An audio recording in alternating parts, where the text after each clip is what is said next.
Hi friends, मैं हूं doctor रश्मि। आज मैं आपको बताने वाली हूं कि बच्चों में ग्रीन स्टूल या ग्रीन पॉटी आखिर होती क्यों है, उसके क्या कारण होते हैं। मैं आपको दिखाऊंगी बहुत सारे पिक्चर्स जिससे आप समझ जाएंगे कि कौन सा नॉर्मल स्टूल है, कौन सा एबनॉर्मल स्टूल है और मोस्ट इम्पॉर्टेंटली हमें डॉक्टर के पास कब जाना है। मैं आपको बताऊंगी स्टूल कलर कोडिंग के बारे में। स्टूल कलर कोडिंग वो टूल है जिससे आप 1 मिनट में पता कर सकते हैं कि आपके बच्चे के स्टूल में कोई प्रॉब्लम तो नहीं है। तो बहुत सारी इंफॉर्मेटिव बातें होने वाली है इस वीडियो में, आप मेरे साथ जुड़े रहिए। मैं हूं डॉक्टर रश्मि और आप देख रहे हैं बेबी केयर लाइव। तो चलिए शुरू करते हैं। तो सबसे पहले तो हम जानते हैं कि ग्रीन स्टूल होने के कारण क्या होते हैं। ग्रीन होता है स्टूल हमारे बॉडी में गॉल ब्लैडर यानी पित्त की वजह से।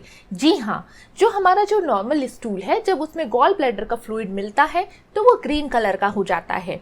ये स्टूल हमारे पेट में जब लंबे समय तक पड़ा रहता है तो उसका कलर धीरे धीरे येलो हो जाता है, और जब और ज्यादा देर तक पेट में पड़ा रहता है तो उसका कलर बिल्कुल ब्राउन हो जाता है।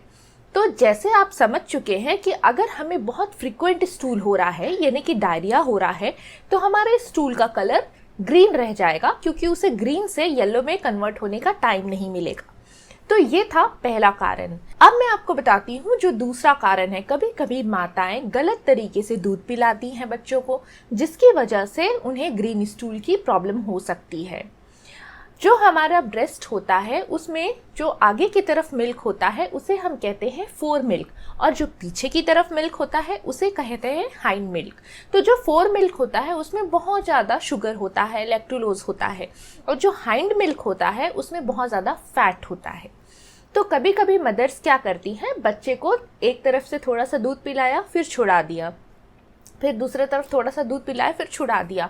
उससे ब्रेस्ट अच्छे से एम्प्टी नहीं हो पाता है और बच्चे को सिर्फ आगे वाला यानी कि फोर मिल्क ही मिल पाता है, क्योंकि फोर मिल्क में बहुत ज़्यादा शुगर है और फैट नहीं है। इसीलिए तो फिर पचेगा क्या, शुगर तो फटाफट पच जाता है। इसीलिए स्टूल जल्दी जल्दी प्रोसेस होता है और स्टूल ग्रीन रह जाता है। दूसरा कारण है, अगर बच्चे के पेट में किसी प्रकार की इन्फेक्शन हो गई हो, या फिर फूड एलर्जी हो गई हो, या फिर मिल्क एलर्जी हो गई हो, तो उसकी वजह से भी ग्रीन स्टूल होता है। बहुत सारे बच्चे फार्मूला मिल्क पर होते हैं। फार्मूला मिल्क की उन्हें कभी एलर्जी हो जाती है या फिर कोई इंटेस्टाइनल इन्फेक्शन हो जाता है, क्योंकि जो छोटे बच्चे रहते हैं वो अक्सर अपने हाथों को चूसते हैं या गंदे सरफेस को चाटते हैं, तो उसकी वजह से भी ग्रीन स्टूल हो सकता है।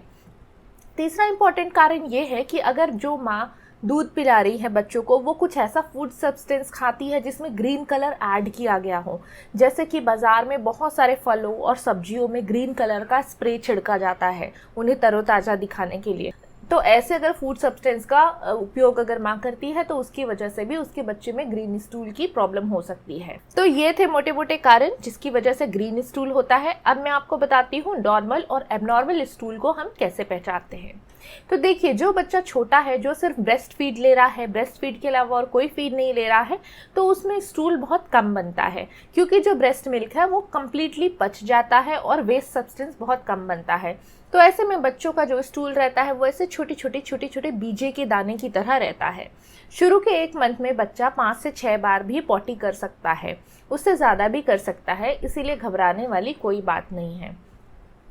जब बच्चा सॉलिड्स पर आता है या जब बच्चा फार्मूला मिल्क ले रहा होता है, क्योंकि फार्मूला मिल्क पूरा नहीं पचता है, तो इसीलिए जो उसका स्टूल है कुछ इस प्रकार का दिखता है, उसका कलर भी थोड़ा ज़्यादा ब्राउनिश होता है। और जब बच्चा सॉलिड फूड पर आ जाता है, खिचड़ी दलिया वगैरह फलाना ठिकाना बहुत सारे सब्सटेंस खाने लगता है, तो उसके स्टूल में बल्क आ जाता है, मतलब कि उसका स्टूल अब हैवी हो जाता है। इस समय तक बच्चे की जो स्टूल की फ्रिक्वेंसी है वो भी कम हो जाती है। अब वो दिन में 1 या मैक्सिमम 2 बार स्टूल करता है। तो इस तरह से बच्चे की जो स्टूल है वो धीरे धीरे चेंज होने लगती है टाइम के साथ। अब मैं आपको बताती हूँ कि एबनॉर्मल स्टूल क्या है और कब हमें डॉक्टर के पास तुरंत भागना चाहिए। ये 3 कलर आप मेरे साथ बोलिए और बिल्कुल याद रखिए, क्योंकि ये हाईली एबनॉर्मल कलर्स है। पहला कलर है रेड। अगर आपके बच्चे को कभी भी रेड कलर की स्टूल हो तो आप तुरंत डॉक्टर को दिखाएं। रेड कलर की स्टूल हो सकती है अगर उसे किसी प्रकार की ब्लीडिंग हो रही है, लोअर गैस्ट्रोइंटेस्टाइनल ट्रैक्ट में कोई प्रकार की ब्लीडिंग हो रही है, तो उसे रेड कलर का स्टूल हो सकता है। दूसरा कलर है ब्लैक। अगर ब्लैक कलर की स्टूल हो रही है तो ये हाईली एबनॉर्मल है, क्योंकि ब्लैक कलर की स्टूल बच्चे को सिर्फ एक बार होती है जब वो पैदा होता है, जिसे हम मेकोनियम कहते हैं।